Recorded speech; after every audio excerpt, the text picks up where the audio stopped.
Hello दोस्तों, कैसे हो आप सब। मैं उम्मीद करता हूँ आप सब अच्छे होंगे। दोस्तों, पिछले 2-3 दिनों के अंदर बहुत उधेड़-बुन देखने को मिली और बिटकॉइन और क्रिप्टो करेंसी मार्केट के अंदर एक करेक्शन या एक पैनिक देखने को मिला। लेकिन नया हफ्ता आते-आते नए हफ्ते की शुरुआत आज दोबारा से हो रही है और यहाँ पे वाइट कॉलर बाबू तो बैठेंगे ही, जो उम्मीद मैं करता हूँ कि बिटकॉइन और क्रिप्टो करेंसी को वो यहाँ खरीदते दिखेंगे। लेकिन पिछले 2 दिनों के अंदर जो उधेड़-बुन हुई, उसका एक रीज़न था जो हमारे श्रीमान यूएसए के जो प्रेसिडेंट हैं डोनाल्ड ट्रंप, उनकी वजह से ये पैनिक निकल के आया और अब उनकी वजह से ही रातों रात में मार्केट यहाँ पे रिकवर करते देखने को मिल रही है। लेकिन यहाँ पर ये मार्केट के अंदर हुआ क्या? डंप क्यों हुआ था? माफ़ कीजिएगा, मैं पिछले 2 दिन से बाहर हूँ, तो मैं कोशिश करता हूँ जब भी मौका मिले। आज सुबह-सुबह 5, साढ़े 5, 6 बज रहे हैं और मुझे लगा कि वीडियो बना देनी चाहिए क्योंकि मैं पूरा दिन आज ऑक्यूपाइड रहूँगा। लेकिन यहाँ पे ये मार्केट के अंदर डंप हुआ क्यों और यहाँ पर अब ये पंप क्यों हो रहा है? क्या यहाँ पर हमें करना चाहिए? ये सब इस वीडियो के अंदर मैं आपको बताने की कोशिश करूँगा और समझाने की कोशिश करूँगा। यहाँ पर कुछ कॉइन्स भी लेंगे जो डिप के अंदर हैं और बिटकॉइन कहाँ सपोर्ट, कहाँ रेजिस्टेंस मिल रही है, वो भी इस वीडियो के अंदर समझने की कोशिश करेंगे। और क्या लेटेस्ट न्यूज़ अपडेट निकल के आ रही है, वो भी मैं इस वीडियो के अंदर आपको बताने की कोशिश करूँगा। तो दोस्तों, सिचुएशन कैसी भी हो, लोकेशन थोड़ी डिफरेंट है, लेकिन जब भी मौका मिलता है आपका भाई कोशिश करता है आपके सामने आने की और आपको यहाँ पे जो भी इन्फॉर्मेशन हो शेयर करने की। तो यहाँ पे वीडियो को लाइक, चैनल को सब्सक्राइब ज़रूर कीजिएगा और यहाँ पर इस वीडियो को शेयर भी कीजिएगा, क्योंकि हमें पता है या नहीं पता है, हम ये बात रियलाइज़ कर पा रहे हैं कि नहीं कर पा रहे हैं, लेकिन हमारे साथ फुल ऑन मैनिपुलेशन यहाँ हो रही है।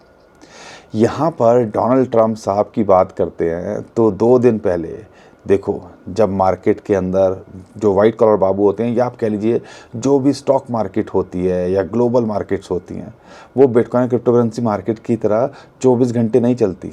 वो चलती हैं भैया मंडे टू फ्राइडे।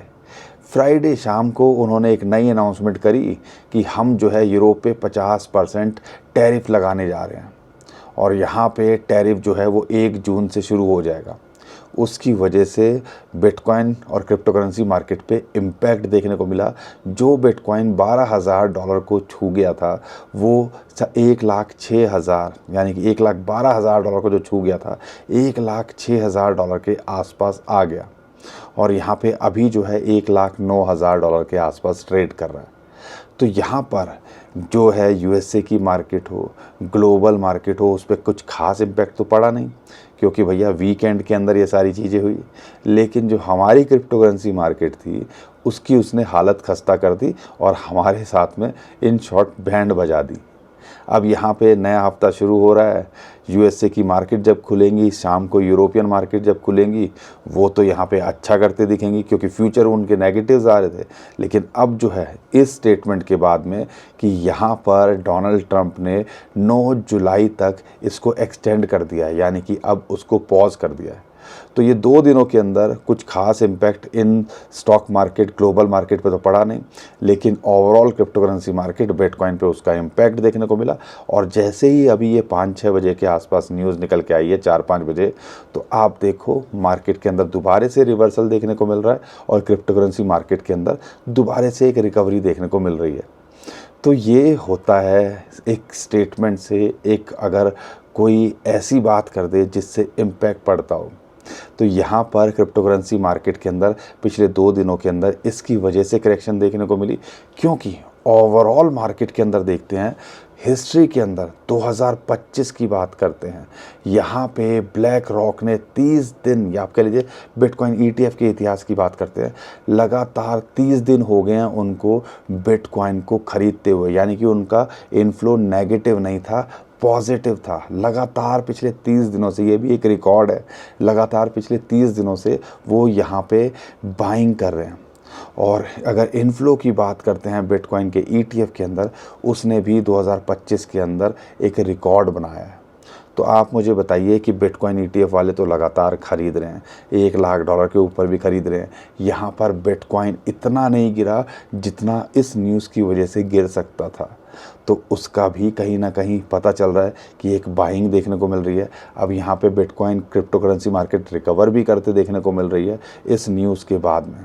और यहाँ पे माइकल सेलर हो या जो बड़े बड़े इंस्टीट्यूशंस हों, आपको पता ही है उनको तो मौका चाहिए, जैसे ही मौका लगता है वो ख़रीदने की कोशिश करते हैं।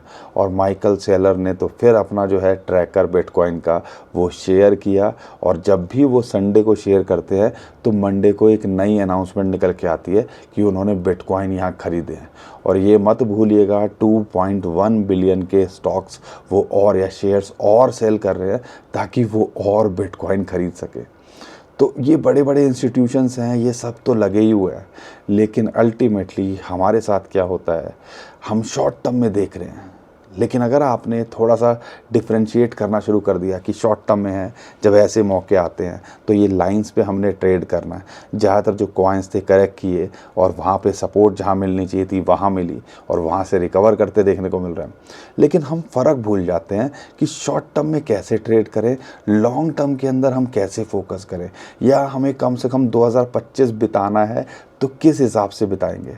और ये जब हम नहीं करते हैं तो फिर हमारे साथ में घूम फिर के वही होता है कि यहाँ पर अभी बहुत सारे लोगों का माल लिक्विडेट हुआ होगा और बहुत सारे लोग जो है यहाँ पर सेल करके निकल गए होंगे कि यार ये टैरिफ वार ने तो बड़ा परेशान किया हुआ है और डोनाल्ड ट्रंप के टैरिफ कोई नहीं झेल पा रहे हैं।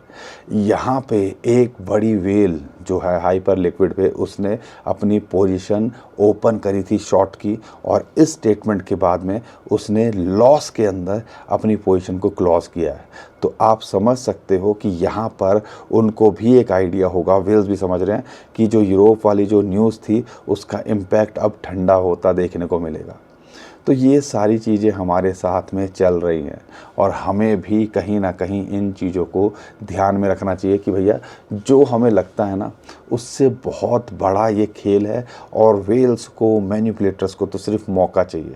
और यहाँ पे ऐसी कोई न्यूज़ आती है तो बिटकॉइन तो थोड़ा गिरता है और ऑल्ट कॉइन्स की बैंड बज जाती है, ये बात भी सच है। लेकिन बिटकॉइन जैसे ही बढ़ता है, जब माहौल अच्छा होता है, तो ऑल्ट कॉइन्स बिटकॉइन से ज़्यादा अच्छा भी करते देखने को मिल सकते हैं इस 2025 के अंदर। तो इसकी वजह से ओवरऑल सारी चीज़ें हो रही थी और उम्मीद है नया हफ्ता शुरू हो रहा है, और यहाँ पे आप आने वाले दिनों के अंदर, अब ये कह लीजिए इस महीने का आखिरी हफ्ता है, तो देखते हैं क्या होता है, क्या निकल के आता है। लेकिन हमें जून से और ज़्यादा उम्मीदें हो गई हैं। वो क्यों? क्योंकि यहाँ पे 5 बिलियन जो FTX के जो यूज़र हैं 30 मई को, उनको भी क्रेडिट मिलना है। उम्मीद की जा रही है कि 1-2 बिलियन तो कम से कम क्रिप्टो करेंसी मार्केट के अंदर वहाँ से आ सकता है। अगर वो भी आता है तो फिर उससे एक बड़ा पम्प पहले हफ्ते में जून के भी देखने को मिल सकता है। तो ये सारी न्यूज़ हैं, कंपाइल कर रहे हैं, डॉट को कनेक्ट कर रहे हैं, और अच्छे कॉइन्स डिप में मिलें तो वो जल्दी रिकवरी कर सकते हैं। अब उसके ऊपर मैं आगे फोकस करूंगा, इथेरियम के ऊपर आगे फोकस करूंगा। लेकिन बिटकॉइन का शॉर्ट टर्म में क्या लगता है, आपको ये समझना है कि 1,12,000 अपने एक रीसेंट हाई था, $1,09,000 के आसपास, जो अब इसी साल के अंदर उसने बनाया था। तो उसके बाद में ये यहाँ से रिजेक्ट आपको होता देखने को मिला, और उसके बाद अभी जो है उसने उसको पार किया 1,12,000। लेकिन 1,09,000 कह लीजिए, 1,10,000 एक साइकोलॉजिकल रेजिस्टेंस भी है और एक टेक्निकल रेजिस्टेंस भी है। उसको पार करेगा या उसके ऊपर वीक कैंडल जो है, वीकली कैंडल या ये मंथली कैंडल क्लोज हो जाए, तो आप देखिएगा क्या धूम धड़ाका, या बिटकॉइन और क्रिप्टो करेंसी मार्केट एक अगले उछाल के लिए तैयार हो सकती है। तो ये हफ्ता इस लिहाज से भी इम्पोर्टेंस रखता है। मंथली कैंडल क्लोजिंग होनी है, यहाँ पे ऑप्शंस की एक्सपायरी का प्रेशर रहेगा। तो ये हफ्ते के अंदर बहुत कुछ होना है, और उसके हिसाब से हमने शॉर्ट टर्म के अंदर अपने ट्रेड्स को देखना है। लेकिन लॉन्ग टर्म में हमें फोकस करना है। अगर इसके ऊपर $1,00,000 के ऊपर भी अगर ये क्लोज करता है मंथली कैंडल, तो एक बड़ा बुलिश सिग्नल है, और यहाँ पर फ़िलहाल देखते हैं 1 लाख से लेके 1,02,000 डॉलर के आसपास एक इम्पॉर्टेंट सपोर्ट है। वहाँ तक तो आना अगर आ जाए तो एक बड़ी अपॉर्चुनिटी हो सकता है एंट्री बनाने की, अगर आप बिटकॉइन के ऊपर फोकस कर रहे हो। अगर यहाँ पर इसके ऊपर जो हम उम्मीद करें 1,10,000 से ऊपर क्लोज करता है, तो हम देख रहे हैं कि आने वाले महीनों के अंदर ये 1.5 लाख, और कई एक्सपर्ट तो 2-2 ढाई लाख डॉलर की बात कर रहे हैं। उतना हम नहीं जा रहे हैं, लेकिन हमें लगता है कि 1.5 लाख तो कम से कम ये छूना चाहिए। लेकिन इमीडिएटली देखते हैं तो 1,16,000, 1,20,000 और 1,24,000 से 25,000 डॉलर हम उम्मीद कर रहे हैं कि ये जून या जुलाई के अंदर भी आपको देखने को मिल सकता है। बाकी आपको क्या लगता है, क्या मार्केट के अंदर जो होना था वो हो चुका है, या अभी बहुत कुछ होना, वो कहते हैं ना पिक्चर अभी बाकी है, और ये मैनिपुलेशन चलती रहेंगी, ऊपर नीचे स्टेटमेंट करते रहेंगे, डोनाल्ड ट्रंप अपना खेलते रहेंगे, डिप में बाय करते रहेंगे, और हम यहाँ पे हम ठीक है परेशान होते रहेंगे। वाह, ऐसा लग रहा है कुछ ये तो राइम कर गया ज़्यादा ही। तो हमें उस हिसाब से फोकस करना है। तो ये ओवरऑल सारी चीज़ें चल रही हैं बिटकॉइन को लेके, लेकिन हमें इन चीज़ों को समझना है, अपने सिचुएशन को उसके हिसाब से एडजस्ट करना है और फिर मूव ऑन करना है। तो उम्मीद करता हूँ आपको बिटकॉइन को लेके थोड़ा बहुत समझ में आया होगा कि क्या खेल हो रहा है, या क्रिप्टो करेंसी मार्केट के अंदर जब माहौल अच्छा होता है या बिटकॉइन नहीं टूट रहा है इतना, तो हमें कहीं ना कहीं, और हमारे कॉइन्स डिप के अंदर हैं या, तो उसमें हमें कोशिश करनी है अगर जो अच्छे कॉइन्स हैं उसमें एंट्री बनाने की। अगर आप देख रहे हो अच्छे कॉइन्स में अगर आप होल्ड भी करके रखे हुए, तो भी आप फोकस कर सकते हो, क्योंकि देर सवेर में वो रिकवरी दिखा देंगे। लेकिन अब हम इथेरियम की बात करते हैं। आपको बातें समझ में आ रही है ना? अगर बातें समझ में आ रही है, बाहर हूँ, आपको थोड़े नज़ारे भी दिखा देता हूँ, तो वीडियो को लाइक करिए, चैनल को सब्सक्राइब करिए। लेकिन यहाँ पर इथेरियम भी एक इम्पॉर्टेंट रेजिस्टेंस, कोई कहता है ना टेक्निकल्स काम नहीं करते हैं, आप सोलाना और इथेरियम के अंदर जो बड़े कॉइन्स हैं बिटकॉइन के अंदर टेक्निकल्स बहुत अच्छे से काम करते हैं। 200 डे मूविंग एवरेज की इसको रेजिस्टेंस मिल रही है $2700, और हमें पता था और हम आपको लगातार बता रहे थे कि ये एक रेजिस्टेंस का काम करता है, और आप देखो ये रेजिस्टेंस का काम कर रहा है। जब तक इसके ऊपर नहीं ब्रेक करेगा तो एक माहौल ऑल्ट कॉइन्स के अंदर नहीं बनता देखने को मिल सकता, हमें ऐसा लगता है। लेकिन अगर इसके पार करता है तो हमें लगता है कि आने वाले टाइम के अंदर ये आपको 3,300, 3,400, 4,000 डॉलर अपने ऑल टाइम हाई को छूने का या उसके पार जाने का पोटेंशियल रखता है। अगर सपोर्ट की बात करते हैं तो 2,400 डॉलर के आसपास जो 21 वीक मूविंग एवरेज है, वो इसके लिए एक सपोर्ट का यहाँ काम करती है। अगर हम बात करते हैं सोलाना को लेके, सेम ही चीज़ सोलाना के अंदर है। सोल की भी बात करते हैं, 184, 185 डॉलर पे 200 डे मूविंग एवरेज की इसको रेजिस्टेंस मिल रही है, वहाँ हिट कर रहा है, और अभी फ़िलहाल एक फिबोनाची की रेशियो है 0.618, वहाँ इसको सपोर्ट मिल रही है। जब तक वहाँ है नथिंग टू वरी।